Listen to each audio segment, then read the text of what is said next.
This is for the church leaders. If you are a church leader, church worker, or you just have people working with you in any capacity, always mentally prepare yourself for your students to outgrow you.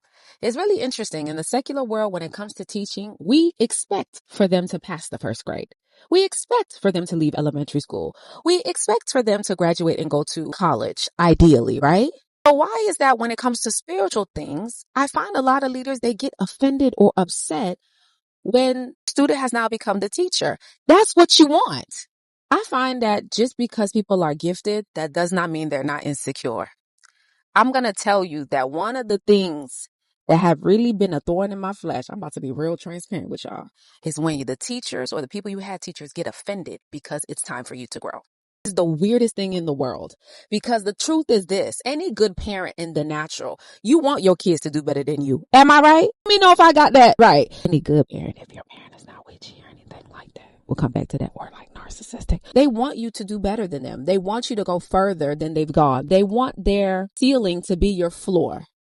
It must translate spiritually as well. The truth is, all of our assignments are different. You don't know who you're training. You don't know if you're training the next Billy Graham. You don't know if you're training the next Titus, the next Peter. You don't really know fully. The worst thing that you can do is to kill somebody's ministry before they even take off because you're insecure about where you at and what you did or didn't do. Listen, we got to start having these conversations.